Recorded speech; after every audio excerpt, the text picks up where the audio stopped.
कौन ब्रह्मा का पिता है, कौन विष्णु की मां, शंकर का दादा कौन है, हमको दे बता। ये जानने के लिए कृपया सुनिए। जगत गुरु तत्वदर्शी संत रामपाल जी महाराज के अमृत वचन सर्व पवित्र धर्मों के पवित्र शास्त्रों के आधार पर। तो पुण्यात्माओं, आपके ऊपर मालिक ने कलम तोड़ रखी है। मनुष्य जीवन और ये प्राइम टाइम जो भक्ति का बैन उठा दिया भगवान ने, उन सब मंत्रों को सार्वजनिक करने का, मूल ज्ञान को अब सार्वजनिक करने का परमात्मा का आदेश है। ये पहले छुपा रखा था जो आज तक हम तक नहीं पहुंच पाया। परमात्मा ने इसलिए गुप्त रखा था कि इन अज्ञानियानत बेराना जो काल के प्रेरित ऋषि, महर्षि, संत मंडलेश्वर, ब्राह्मण, पंडित, पांडे और ये रोज वेद पढ़े, नित्य पाठ गीता जी का करें, सब अध्याय करते हैं और पुराणों की गठड़ी बांधे फिरें, इन्हें कह का पता नहीं। इसलिए यदि ये ज्ञान पहले डिस्क्लोज हो जाता, आज से 50-100 वर्ष पहले, 200 वर्ष, 600 वर्ष पहले, तो ये नकली संत पंथ वाले भी इसी ज्ञान का ढोल पीटते हुए मिलते, मुनादी करते पाते।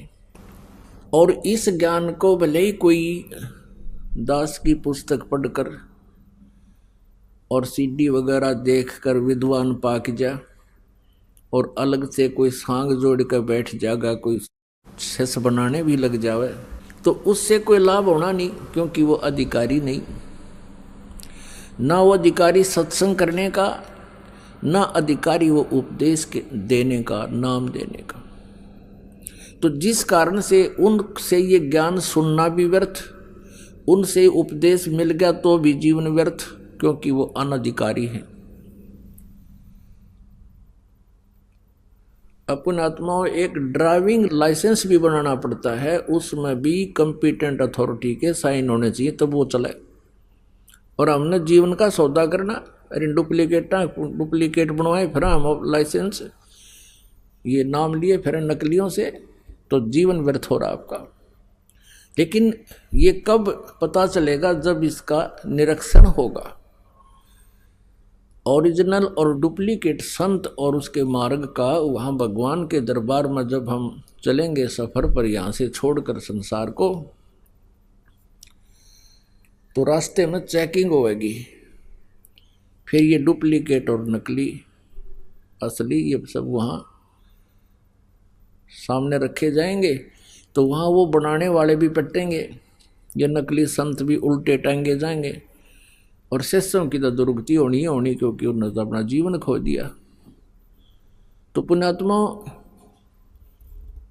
यदि पहले ये डिस्क्लोज हो जाता, ज्ञान वो बताते रहते यही, लेकिन उनसे लाभ नहीं होना था। अब परमात्मा ने इसलिए अब इतना समय लंबा खींचा, 3 युग छोड़ दिए भगवान ने, क्योंकि उस समय ये प्राणी ज्यादा सुखी थे। सतयुग, त्रेता, द्वापर में मानव शरीर में प्राणी घना दुखी नहीं होता है, स्वस्थ शरीर होता है, अच्छे संस्कार होते हैं उनके, और जिस कारण से वो जो भी साधना कोई करते रहते हैं, और वो तो सोचते हैं कि हम जो साधना उपासना कर रहे हैं इसी से हमने ये लाभ मिल रहे हैं, लेकिन वो लाभ थे उनके पिछले पुण्यों से, पिछले संस्कारों से।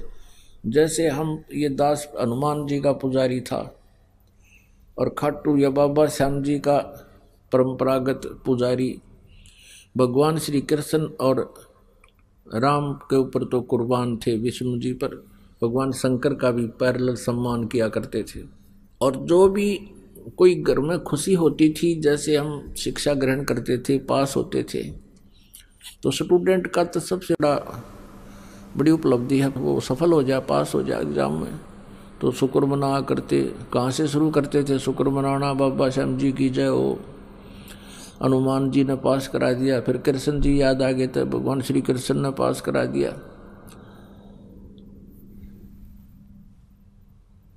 फिर जैसे सर्विस प्राप्त हुई, तो भगवान विष्णु की बाबा श्याम जी ने यानी भगवान शंकर ने बड़ी दया कर दी।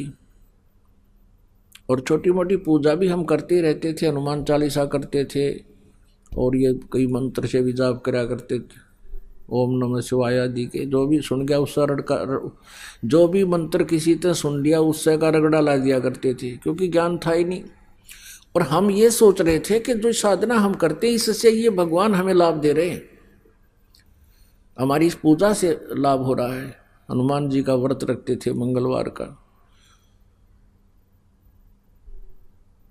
इष्ट धामों पर जाते थे। अब इस भगवान के तत्व ज्ञान की रोशनी से पता चला कि वो तो हमारा पूर्व जन्म का प्रारब्ध ही प्रफुल्लित हो रहा था और ये भगवान कुछ नहीं कर सकते हमारे भाग्य में, ना ये चेंज कर सकते, किसी प्रकार का भी परिवर्तन ये नहीं कर सकते, ना ये दुख निवारण कर सकते और ना ही ये कोई सुख दे सकते, और ना ये दुख दे सकते ना ये सुख दे सकते। क्योंकि यहाँ का विधान है कि जैसे कर्म प्राणी करेगा उसको वैसा ही फल भोगना ही पड़ेगा, ये कंपलसरी है। जैसे रात्रि में आपको सत्संग सुनाया था और इन सभी महापुरुषों के विचार दिखाए थे, ब्रह्मा जी से लेकर व्यास जी, बृहस्पति जी, शुक्राचार्य जी, एक यू नकली महर्षि दानंद का सत्यार्थ प्रकाश में, इन सभी की एक ही सोच, एक ही इनका सिद्धांत था, अज्ञान सिद्धांत था। वेदों के विरुद्ध इनका ज्ञान था, क्योंकि वेद इनके समझ में आए नहीं। कारण क्या रहा?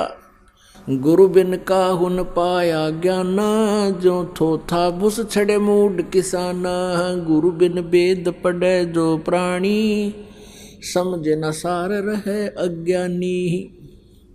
तो इनको गुरु नहीं मिले, ना ब्रह्मा जी को गुरु मिले, ना अन्य ऋषि महर्षियों को गुरु मिले, और ना ब्रह्मा विष्णु महेश को गुरु मिले। कौन से गुरु, कौन से संत? जो गीता जी अध्याय नंबर 4 के श्लोक नंबर 34 में जिन तत्वदर्शी संतों के विषय में कहा गया है। और जिस कारण से ये तत्व ज्ञान से अपरिचित रहे और अपने अपनी अटकल लगाकर अपने अनुयायियों को यही काल का सिद्धांत दृढ़ करते रहे। काल का सिद्धांत क्या है कि जैसे कर्म जो करेगा वैसा ही भोगना पड़ेगा। और दयाल का सिद्धांत है, उस कबीर परमेश्वर का विधान है कि मासा घटे न चल बधे, विद ना लिखे जो लेख। सच्चा सतगुरु मेट कर ऊपर मारे मेख। मासा घटे न तिल बधे, यानी कोई जरा सा भी परिवर्तन नहीं हो सकता आपके प्रारब्ध में। प्रारब्ध वो होता है जो आपके जन्म के समय से पूर्व ही निर्धारित कर दिया जाता है। आपके संचित माने जो आपके डिपॉजिट पुण्य और पाप हैं भगवान के दरबार में, उनकी एवरेज ले ली जाती है।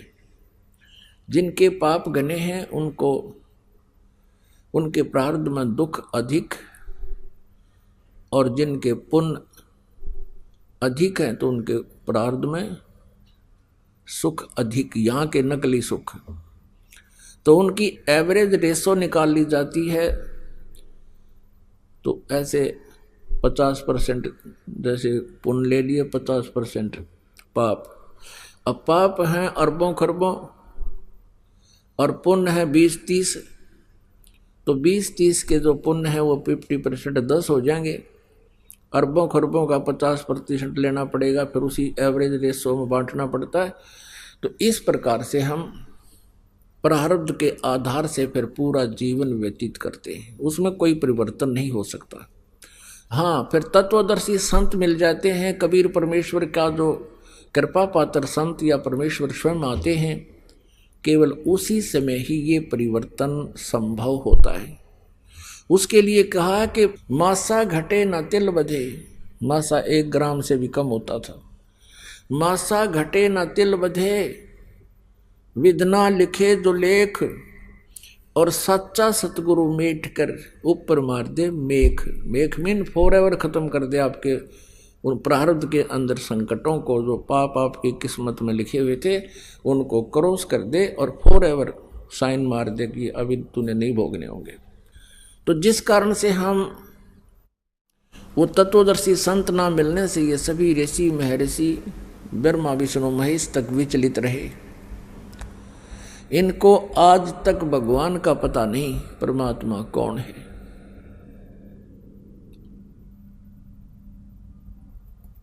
पुण्यात्माओं, ये बातें जो आज से ये दास आपको कह करके फिर आपके रूबरू करा रहा है, आपको स्वीकार हो रहे हैं।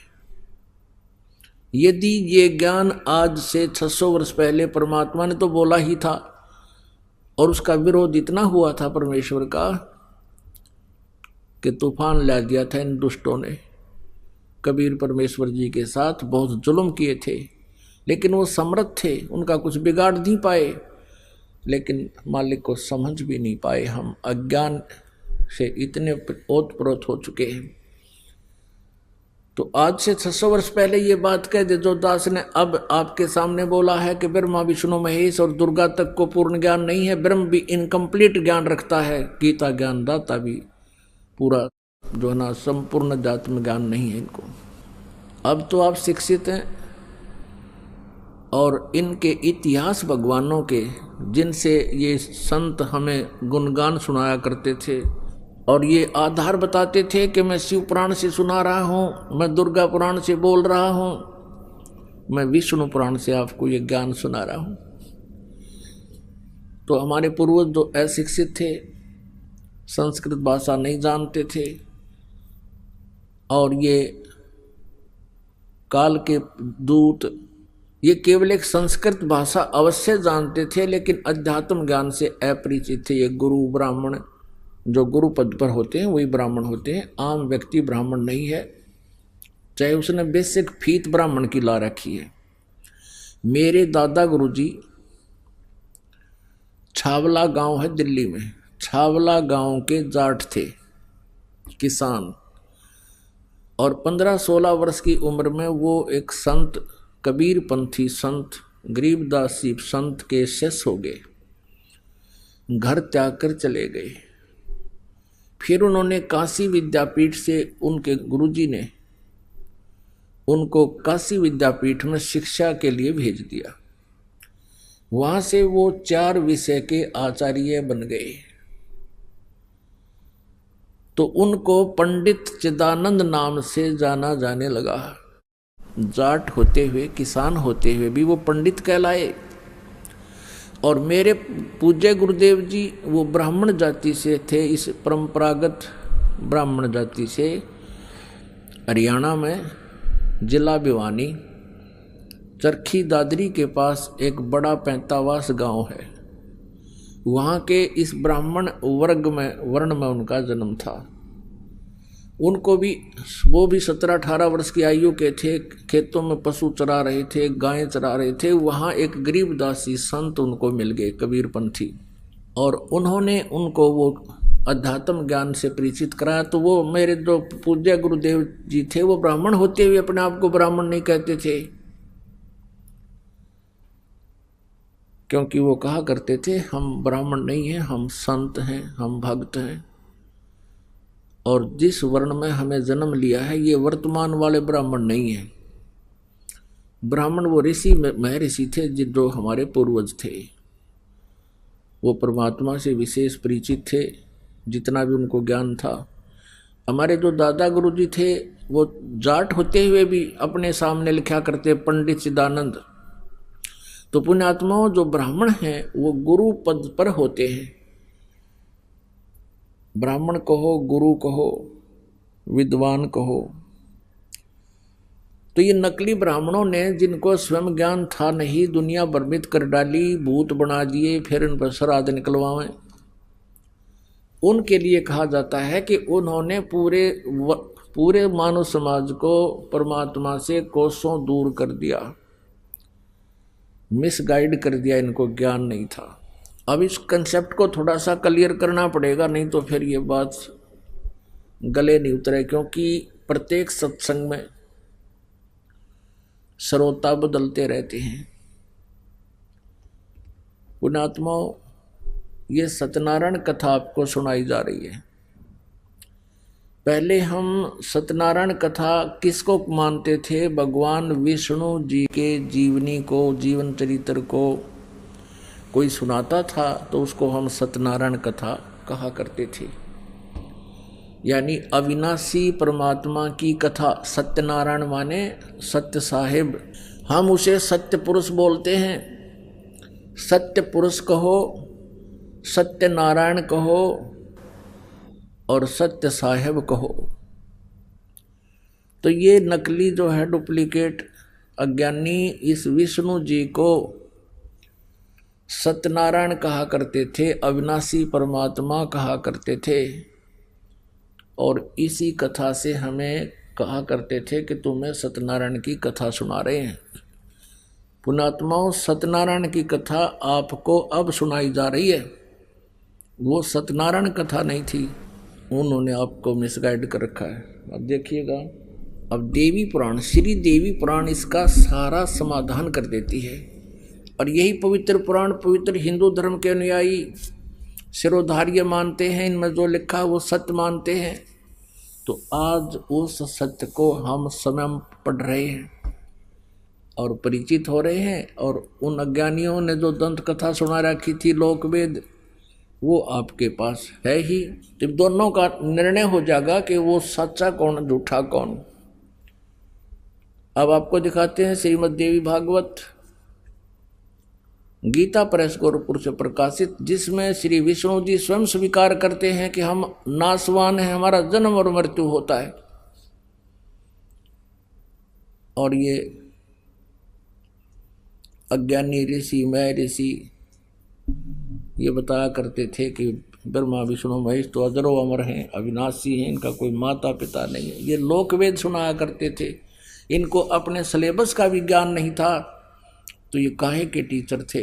देखिएगा श्रीमद् देवी भागवत, ये है गीता प्रेस गोरखपुर से प्रकाशित है।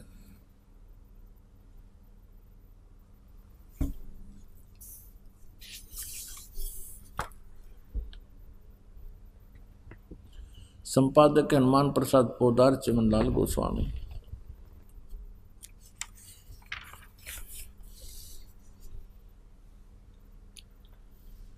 प्रकाशक एवं मुद्रक हैं गीता प्रेस गोरखपुर, गोविंद भवन कार्यालय, कोलकाता का संस्थान।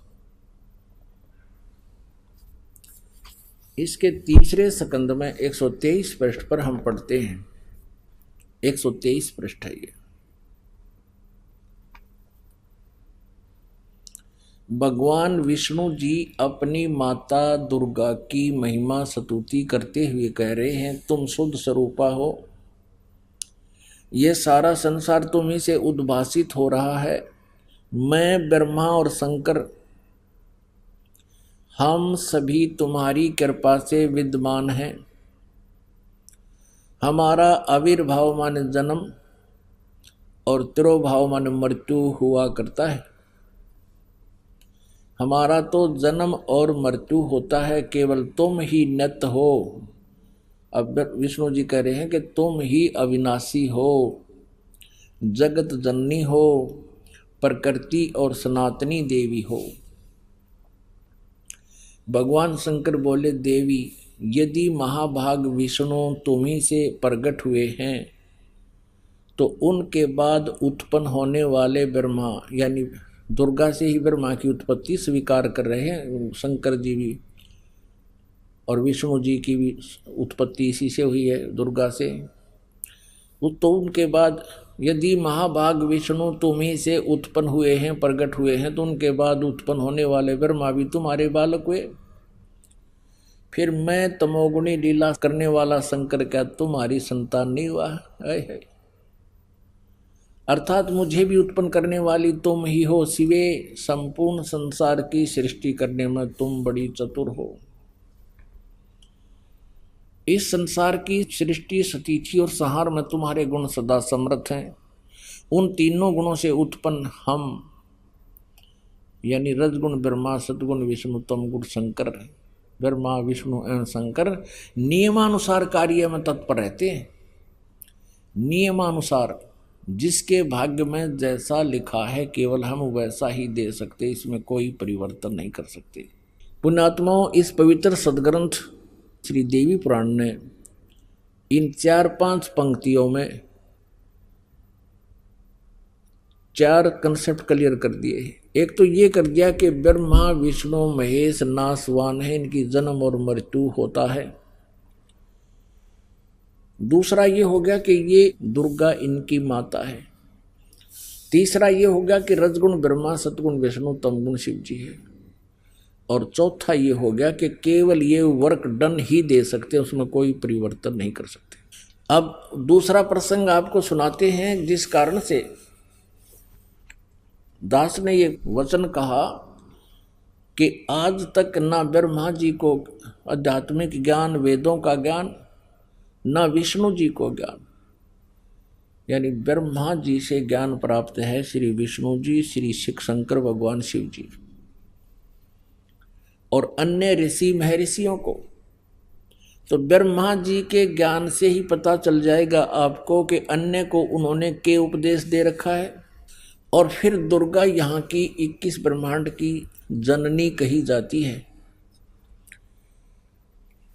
और उसके विषय में भगवान विष्णु जी के क्या विचार हैं, यानी भगवान ब्रह्मा और भगवान विष्णु जी को कितना आध्यात्मिक ज्ञान है, वो वेदों से कितने परिचित हैं, ये आपके समक्ष अब करेगी यही देवी पुराण। और सकंद पहला देखिएगा, ये वो दुर्गा पुराण है, पहला सकंद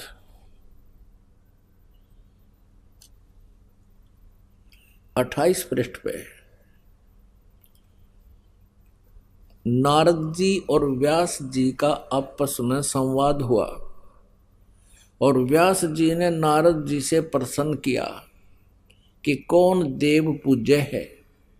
तो नारद जी कहते हैं कि यही प्रश्न मेरे पिता ब्रह्मा ने भगवान श्री हरि विष्णु से किया था। नारद जी ने कहा, महाभाग व्यास जी, तुम इस विषय में जो पूछ रहे हो ठीक यही प्रश्न मेरे पिताजी ने यानी ब्रह्मा जी ने भगवान श्री हरि विष्णु जी से किया था। देवा अधिदेव भगवान जगत के स्वामी है। अब देखिए इनकी उआ बाई सटदल उआ बाई बकदा। अब नारद जी कह रहे हैं कि भगवान विष्णु सभी देवताओं के भी देवता यानी सुप्रीम पावर हैं, सबसे बड़े भगवान हैं। देव माने भगवान, भगवानों के भी भगवान, देवों के भी देव, सबके सरताज भगवान जगत के स्वामी हैं। लक्ष्मी जी उनकी सेवा में उपस्थित रहती हैं। दिव्य कौष्टमणि उनकी शोभा बढ़ाती है। वे शंख चक्र गदा लिए रहते हैं, पीतांबर धारण करते हैं, 4 भुजाएं हैं। वे चराचर जगत के आश्रयदाता हैं, जगत गुरु एवं देवताओं के भी देवता हैं। अब यहाँ विष्णु जी को जगत गुरु कहा जाता है। जगत गुरु का अर्थ है जो सबको यथार्थ ज्ञान दे, पूरे विश्व को। ऐसे जगत प्रभु भगवान श्री हरि महान तप कर रहे थे, उनकी समाधि लगी थी। यह देखकर मेरे पिता ब्रह्मा जी को बड़ा आश्चर्य हुआ। अतः उन्होंने उनसे जानने की इच्छा प्रकट की। ब्रह्मा जी ने पूछा, प्रभो आप देवताओं के अध्यक्ष, जगत के स्वामी, भूत भविष्य एवं वर्तमान सभी जीवों के एकमात्र शासक हैं। भगवान फिर आप क्यों तपस्या कर रहे हैं और किस देवता की आराधना में ध्यान मगन है? मुझे असीम आश्चर्य तो ये हो रहा है कि आप देवेश्वर एवं सारे संसार के शासक होते हुए समाधि लगाए बैठे हैं। ब्रह्मा जी के विनीत वचन सुनकर फिर भगवान श्री हरि नो बोले। भगवान विष्णु जी लगे फिर प्रवचन करने। अब देखना इनके प्रवचन। श्री हरि उनसे कहने लगे, ब्राह्मण सावधान होकर सुनो। मैं अपने मन का विचार व्यक्त करता हूँ। देवता, दानव, मानव सब यही जानते हैं कि तुम सृष्टि करते हो, मैं पालन करता हूँ और संकर संहार किया करते हैं, किंतु फिर भी वेद के पारगामी पुरुष अपनी युक्ति से यह सिद्ध करते हैं कि रचने, पालने और संहार करने की यह योग्यता जो हमें मिली है, इसकी अधिष्ठात्री शक्ति देवी है। वे कहते हैं कि संसार की सृष्टि करने के लिए तुम राजसी शक्ति का संचार हुआ है, यानी रजगुण ब्रह्मा जी है, और मुझे सात्विक शक्ति मिली है, यानी सतगुण विष्णु जी, और रुद्र में तामसी शक्ति का आविर्भाव है, यानी शंकर भगवान जो है ये सत्तम गुण युक्त है। उस शक्ति के अभाव से तुम इस संसार की सृष्टि नहीं कर सकते, मैं पालन करने में सफल नहीं हो सकता, और रुद्र से संहार कार्य होना भी संभव नहीं। ब्रह्मा जी हम सभी उस शक्ति के सहारे अपने कार्य में सदा सफल होते आए। सुवर्त प्रत्यक्ष और परोक्ष दोनों उदाहरण मैं तुम्हारे सामने रखता हूं, सुनो। यह निश्चित बात है कि उस शक्ति के अधीन होकर ही मैं इस शेष नाग की सैया पर सोता और सृष्टि करने का अवसर आते ही जाग जाता हूं। मैं सदा तप करने में लगा रहता हूं, उस शक्ति के शासन से कभी मुक्त नहीं रह सकता। कभी अवसर मिला तो लक्ष्मी के साथ सुखपूर्वक समय बिताने का सौभाग्य प्राप्त होता है। मैं कभी तो दानों के साथ युद्ध करता रहता हूँ। अखिल जगत को भय पहुंचाने वाले दैत्यों के विकराल शरीरों को शांत करना मेरा परम कर्तव्य हो जाता है। और यहाँ बता दिया अपना आध्यात्मिक नॉलेज, सारा निचोड़ कर दिया श्री विष्णु जी ने। मुझे सब प्रकार से शक्ति के अधीन होकर रहना पड़ता है। ये दुर्गा की तरफ, दुर्गा को कह रहे हैं शक्ति, उन्हीं भगवती शक्ति का मैं निरंतर ध्यान किया करता हूँ। मैं उसी की तपस्या साधना करता हूँ, उसी का ध्यान करता हूँ, दुर्गा का। ब्रह्मा जी मेरी जानकारी में इन भगवती शक्ति से बढ़कर दूसरे कोई देवता नहीं। अपने आत्मा, इसमें कितने महापुरुषों के आध्यात्मिक ज्ञान का जो है ना आपको पता लग गया। एक तो नारद जी का और दूसरे व्यास जी का। व्यास जी इज द राइटर ऑफ चारों वेद, गीता जी और 18 पुराणों का वो लेखक है। और वो लेखक पूछ रहा नारद जी से कि सबसे वो पूज्य देव कौन सा है, किस भगवान की भक्ति करनी चाहिए। नारद जी कहते हैं कि मेरे पिता ब्रह्मा जी ने यही प्रश्न भगवान श्री हरि तय किया था, विष्णु जी तय, और वो खुद तपस्या कर रहे थे। मेरे पिता ने पूछा कि हे भगवान, आप देवता के देवता सबसे बड़े भगवान होकर भी किसकी साधना तपस्या कर रहे हो, किस देव की पूजा करते हो, किस भगवान की पूजा कर रहे हो। और विष्णु जी कहता है मैं दुर्गा की पूजा करता हूँ, और मेरी जानकारी में, मेरे आध्यात्मिक ज्ञान में जितना मुझे नॉलेज है, स्पिरिचुअल नॉलेज, जितना मुझे ज्ञान है कि दुर्गा से ऊपर कोई परमात्मा नहीं, कोई भगवान नहीं, कोई देव नहीं। अपने आत्मा जब यहाँ के भगवान ने पूरा वेदों का ज्ञान नहीं, तो इन ऋषि महर्षियों को कहाँ से होगा जिनके ऊपर हम आश्रित रहे, ब्राह्मण गुरुओं को।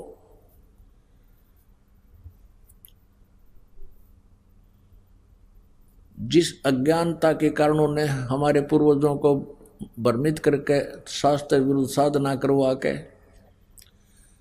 और भूत बनवा दिया, कोई पत्थर बनवा दिया, और अब कहते हैं उनके श्राद्ध निकालो।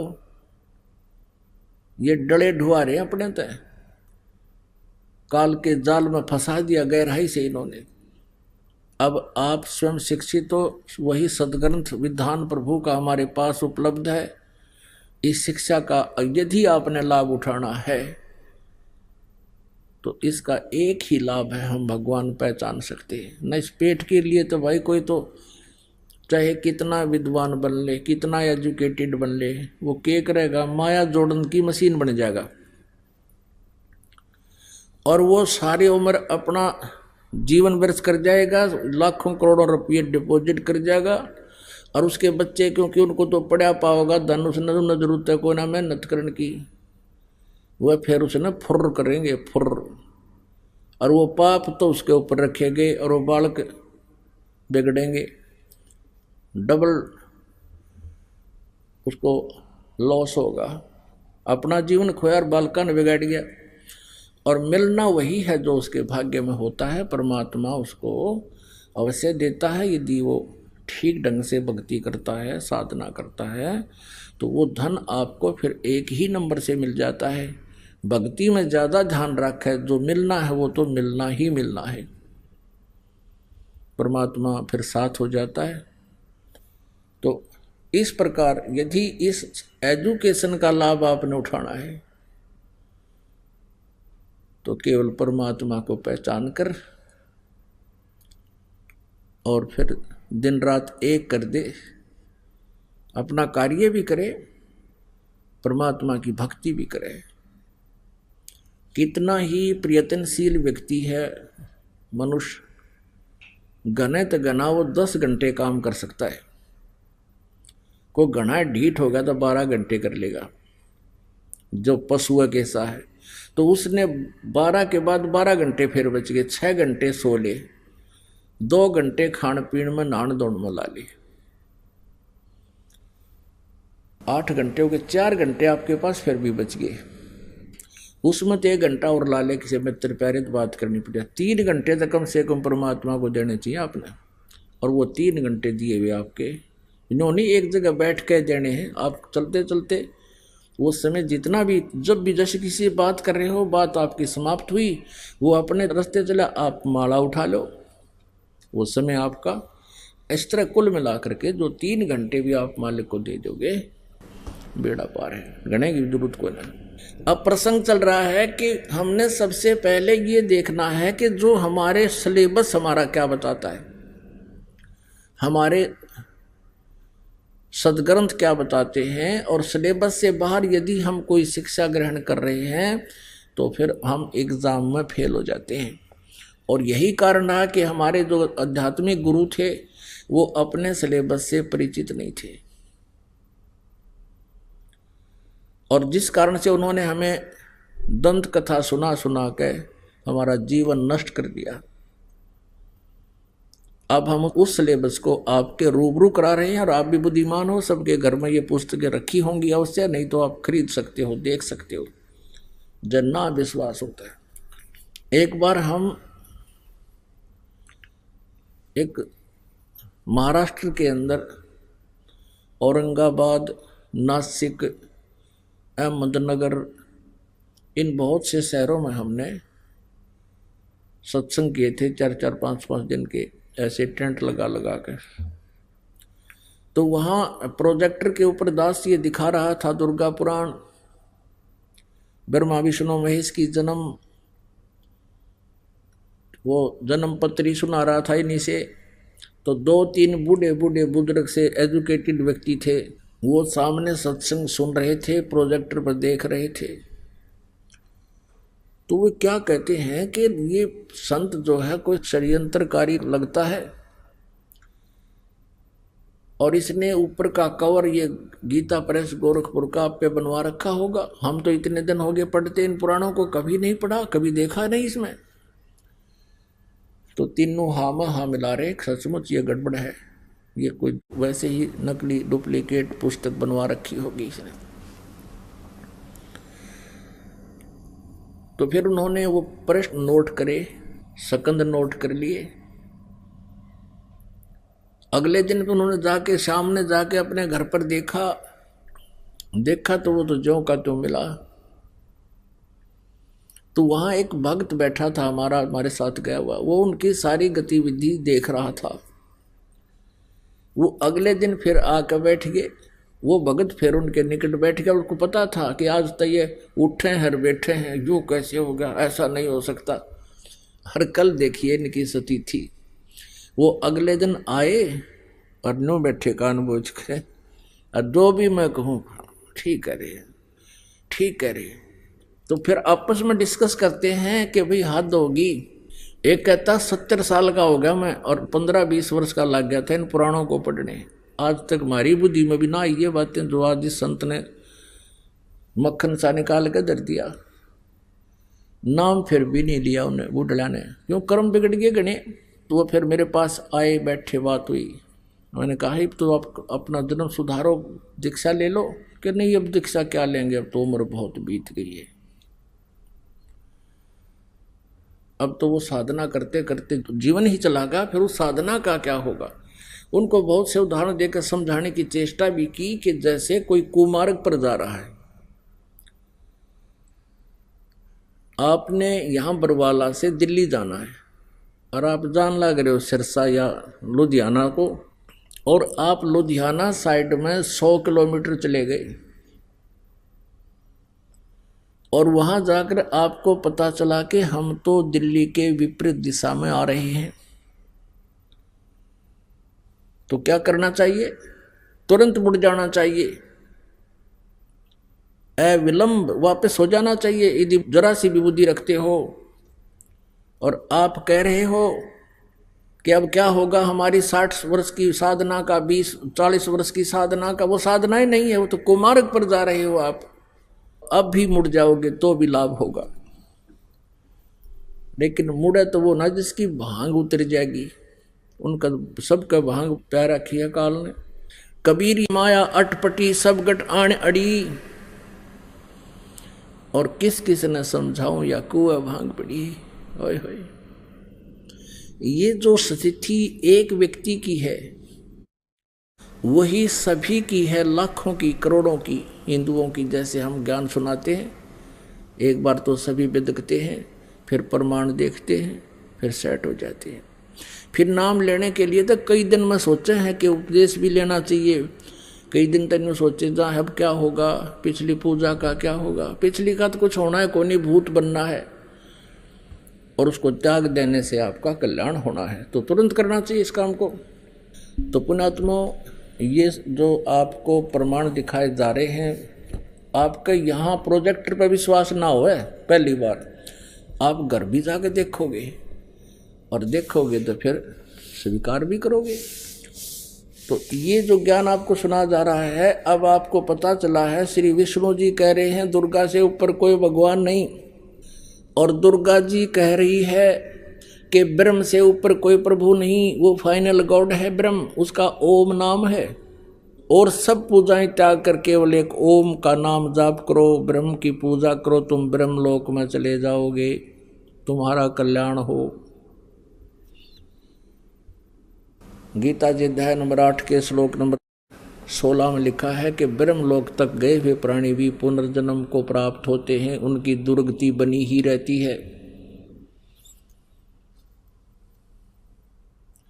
श्रीमद् भगवत गीता जी का ज्ञान ये ब्रह्म बोल रहा है श्री कृष्ण जी में प्रवेश करके। गीता जी अध्याय नंबर 8 के श्लोक नंबर 16 में कहता है, ओम इति एकाक्षरम ब्रह्म व्यवहारन मामनुसमरण ये प्रयाति तजन देहम स याति परमाम गतिम। मुझ ब्रह्म का एक ओम अक्षर है, नथिंग एल्स। ओम इति, बस यह एक अक्षर का एक अक्षर है ओम। मुझ ब्रह्म का उच्चारण करके सिमरण करता हुआ यह प्रयाति तजन देहम, जो शरीर छोड़कर जाते हुए भी इसका सिमरण करता हुआ जाता है, स याति परमाम गतिम, वह ओम से मिलने वाली परम गति यानी अंतिम उपलब्धि जो ओम के जाप से है, वो ब्रह्मलोक प्राप्ति है। और ब्रह्मलोक पर्यंत भी गए हुए प्राणी जन्म और मृत्यु में रहते हैं, उनको परम शांति नहीं हो सकती। जब तक प्राणी जन्म और मृत्यु में है, उनको परम शांति नहीं हो सकती, उनको सुख नहीं हो सकता। अब गीता ज्ञानदाता ब्रह्म है, श्री कृष्ण में प्रवेश करके बोलता है ये काल है। ये कहता है कि चौथे अध्याय के 5वें और 9वें श्लोक में, अर्जुन तेरे और मेरे बहुत जन्म हो चुके, तू नहीं जानता मैं जानता हूं। मेरे कर्म और जन्म अलौकिक है। गीता जी अध्याय नंबर 2 के श्लोक 12 में गीता ज्ञानदाता कहता, अर्जुन तू ये ना समझे कि तू मैं और ये राजा पहले नहीं जन्मे थे और आगे ना जन्म होगा, हम आगे भी जन्मेंगे, पहले भी जन्मे थे। गीता जी अध्याय नंबर 2 के श्लोक नंबर 17 में कहा कि अविनाशी तो उसको जान जिसको मारने में कोई सक्षम नहीं है। और जिस परमेश्वर ने सारे ब्रह्मांडों की रचना की है।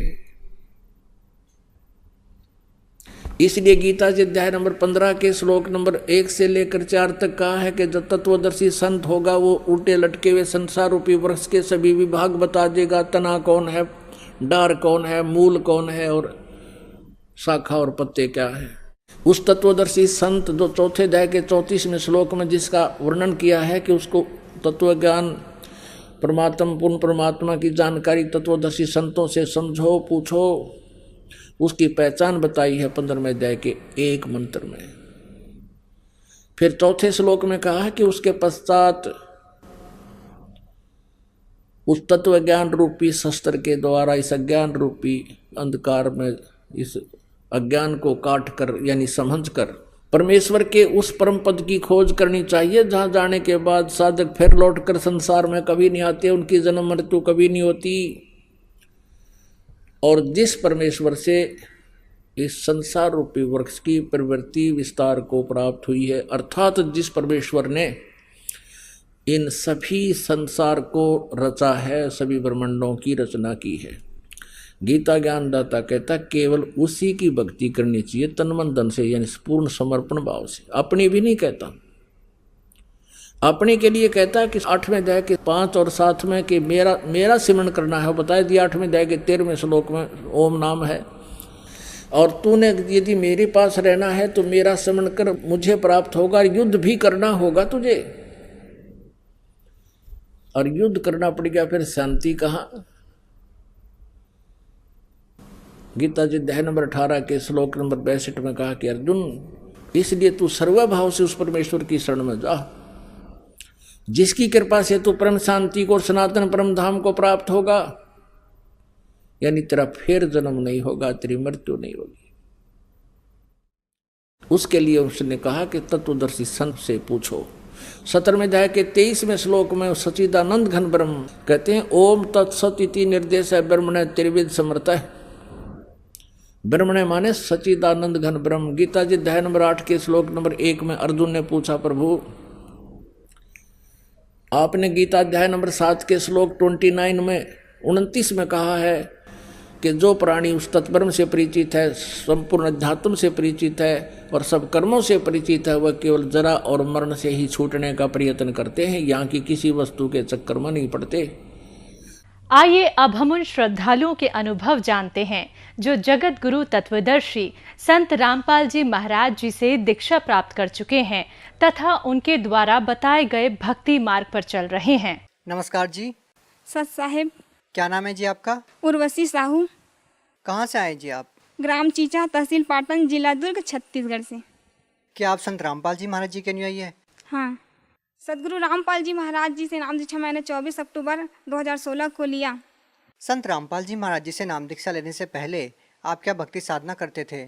सदगुरु रामपाल जी महाराज जी की शरण में आने से पहले मैं कृष्ण को बहुत इष्ट के रूप में मानती थी, उसकी भक्ति करती थी और शनिवार का व्रत भी करती थी। मैंने 3 साल तक 93 शनिवार तक व्रत किया था। हमारे जीवन में इतना दुख आया कि परमात्मा की तलाश करते करते बहुत थक गए। और जैसे कि मैं बचपन से ही 7 साल की उम्र से ही मेरे घर के लोगों को बोलना स्टार्ट कर दी थी कि पूर्ण परमात्मा इस पृथ्वी पर आने वाले हैं और मेरे को अपने मिशन को सहयोग देने के लिए भेजे हुए हैं। वो समाज में व्याप्त बुराइयों को जड़ समेत मिटाएंगे, जैसे कि दहेज प्रथा, नशाखोरी, रिश्वत, ये सब जो है ना उस सब को हटाएंगे और सतयुग जैसा समय स्थापित करने वाले हैं। और मेरे को 2016 में भी मिलने वाला है, ये भी बताया था। क्या आपको समय की जानकारी थी? आपको जो महापुरुष जिसके बारे में आप बचपन से अपने परिवार वालों को बताते रहे हैं वो आपको कब मिलेंगे? क्या आपको कोई जानकारी थी? बस समय पता था और पूर्ण परमात्मा है ऐसे करके पता था। लेकिन हमारे हिंदू धर्म में व्याप्त जो गुरु है ना वो लोग कृष्ण को ही पूर्ण परमात्मा समझते थे, तो मैं कृष्ण को ही पूर्ण परमात्मा समझकर उसकी भक्ति करने लगी। कृष्ण को हमेशा अपने साथ रखती थी। स्कूल जाती थी तो उसके अपने बस्ते में छिपा कर ले जाती थी और देखती थी। स्कूल के जो हमारे सर मैडम हैं उन लोगों से भी ज्ञान चर्चा करती थी कि पूर्ण परमात्मा ऐसा होता है, वो आने वाले हैं ऐसे करके, तो सभी से करने लगती थी। हमारे स्कूल के जो मेरे सहेली लोग थे वो लोग बोलते थे कि आप संत के जैसे बोला करते हो, बिल्कुल संत के भाषा में बोलते हो, ऐसा करके मेरे को बोलते थे। और मैं बोलती थी कि जो कबीर साहब की जो दोहे हैं ना वो मेरे को बहुत पसंद आते थे। और ज्ञान चर्चा भी कबीर के दोहे में ही किया करते थे हम लोग स्कूल में। गायत्री मंत्र है वो भी जाप करती थी, रामायण का पाठ करती थी, गीता का, बचपन से ही बहुत पूजा पाठ करती थी सभी देव देवताओं की। आप संत रामपाल जी महाराज जी की शरण में कैसे आई? वो क्या है, संत रामपाल जी महाराज जी की शरण में सबसे पहले जब मेरा कॉलेज में एडमिशन नहीं हो रहा था तो मैं बहुत दुखी थी। उसके बाद कॉलेज से आई और वो साल मेरे से कम परसेंट वाले को दिए थे फॉर्म, लेकिन मेरे को नहीं दे रहे थे। तभी मैंने सोचा कि ये पूर्ण परमात्मा हो ही नहीं सकते कृष्ण, अगर पूर्ण परमात्मा होते तो मेरे साथ ये नहीं होता। बहुत हमारे जीवन में बहुत दुख आया, बहुत रोए हम लोग, बहुत। जैसे कि मैं कोई अगर मार्ग में चलती थी तो दूसरे जो चले हैं तो उसी मार्ग में कुछ नहीं रहता था, और अगर मैं चली जाती थी उसी मार्ग में तो बहुत काटा सा हो जाता था। तो मैं जस्ट आई कॉलेज से, उसके बाद दोपहर को सो गई, थोड़ा सा नींद आया। उसके बाद सदगुरु रामपाल जी महाराज जी मेरे सपने में आए और वो साधारण वेशभूषा में थे, और संत तो वो सब पाखंड के जैसे कि जटा, लंबे नाखून और बाल बढ़ाए, दाढ़ी लंबी, वो सब थे। लेकिन संत रामपाल जी महाराज जी के ऐसे नहीं थे। तो मैं बोली मेरे मम्मी को बोली कि मम्मी एक आए थे एक संत, लेकिन वो बोल रहे थे मेरे को कि आपका एडमिशन हो जाएगा बेटा, आप चिंता मत करना। लेकिन मैं जानती भी नहीं थी वो संत है, लेकिन आत्मा जो है परमात्मा को पहचान लेती थी, लेकिन मेरी आत्मा ने पहचान लिया कि वो संत ही हैं। उसके बाद मेरी मौसी थी एक, तो वो बोली कि मेरे गुरु जी हैं संत रामपाल जी महाराज जी, आप भी उससे नाम दीक्षा ले लो। तो मैं बोली कि वो आपके गुरु नहीं है, वो तो मेरे भी गुरु हैं, वो तो उससे भी मैं भी नाम दीक्षा लूँगी, ऐसे करके।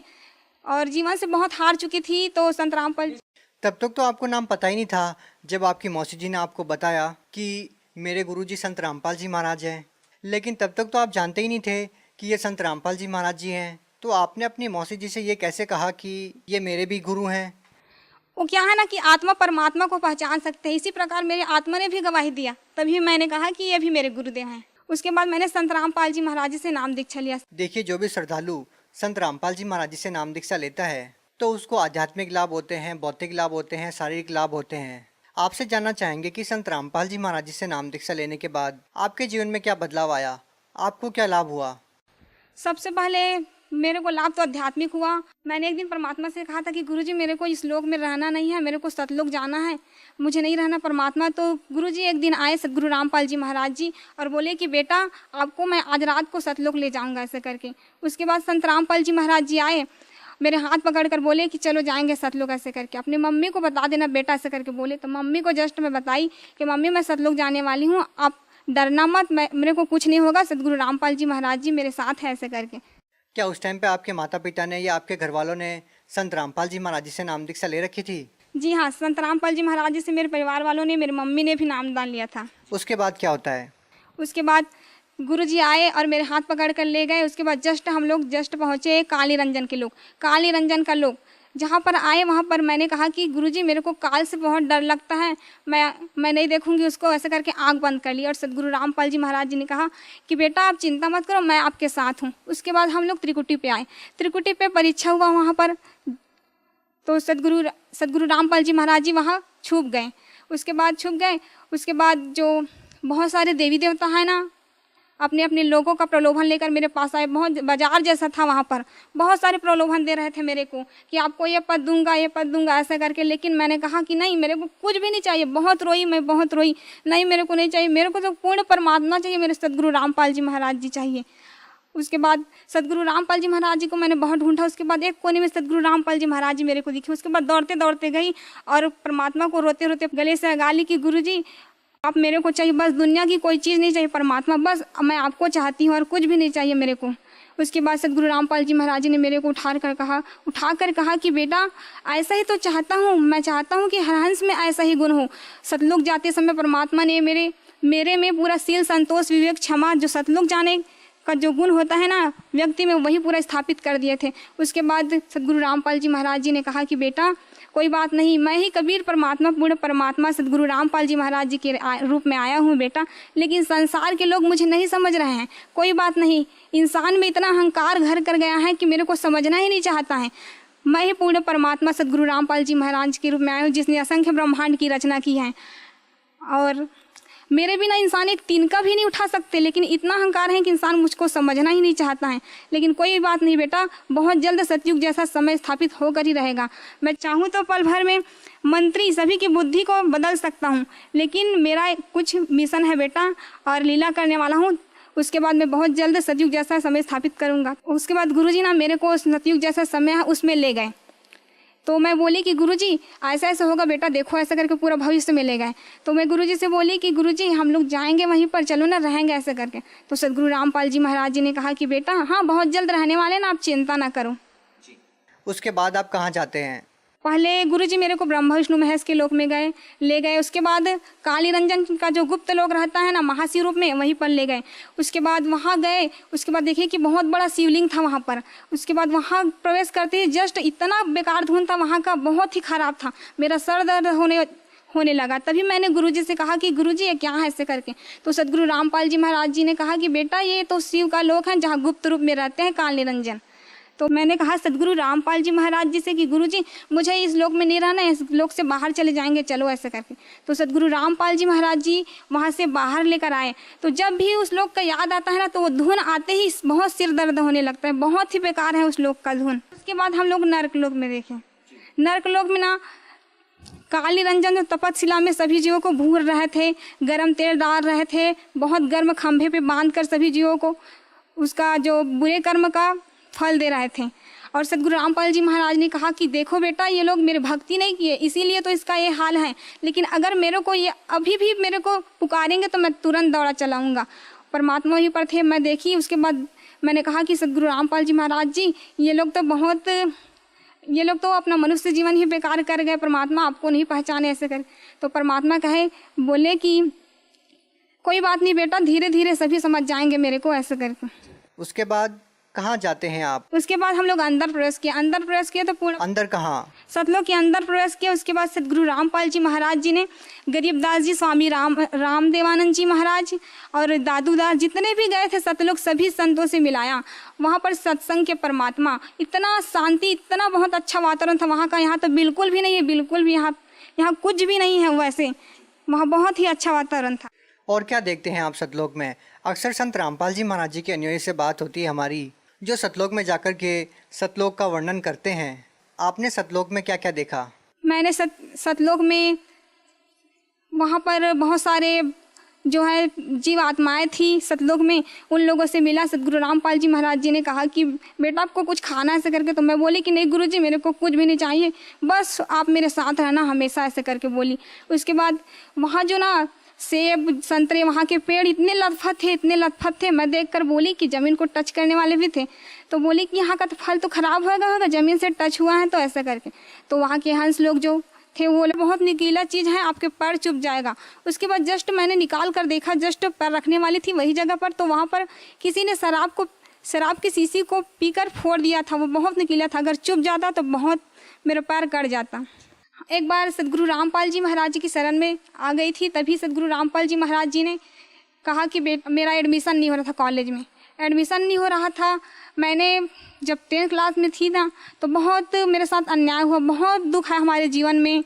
फर्स्ट ईयर का एडमिशन था, एडमिशन के लिए मैंने 12th का, उसके बाद मेरे साथ बहुत बुरा होता है करके मैंने अपने मार्कशीट और टीसी को फाड़ दिया। तो उसके बाद मैंने सोचा कि अब मेरे को रेगुलर करना तो क्या करूं ऐसे करके।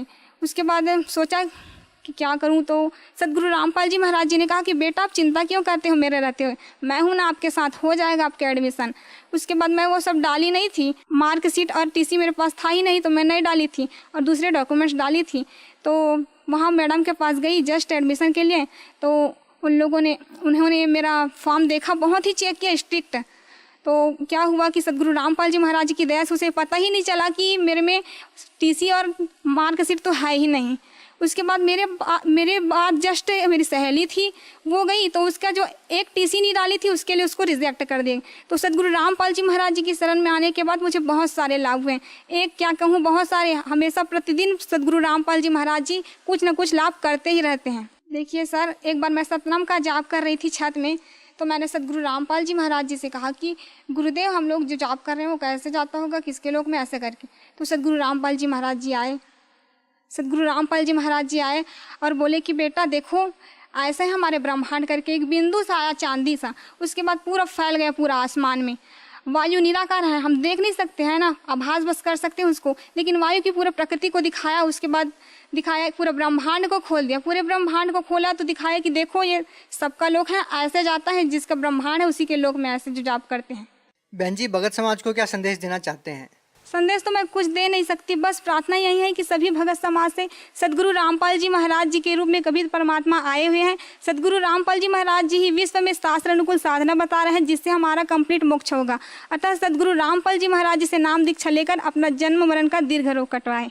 मैंने बहुत सारी चीज़ें देखी हैं जो मरने के बाद भक्तों के साथ और जगत सभी के साथ होने वाला है। अतः आप सदगुरु रामपाल जी महाराज जी से नाम दीक्षा लेंगे तभी आपका ये जन्म मरण का जो दीर्घ रोग है वो कटेगा। मेरा जगत के सभी भाई बहनों से निवेदन है कि सदगुरु रामपाल जी महाराज जी से नाम दीक्षा लेकर अपना जीवन सफल करें। जी धन्यवाद। सत्साई।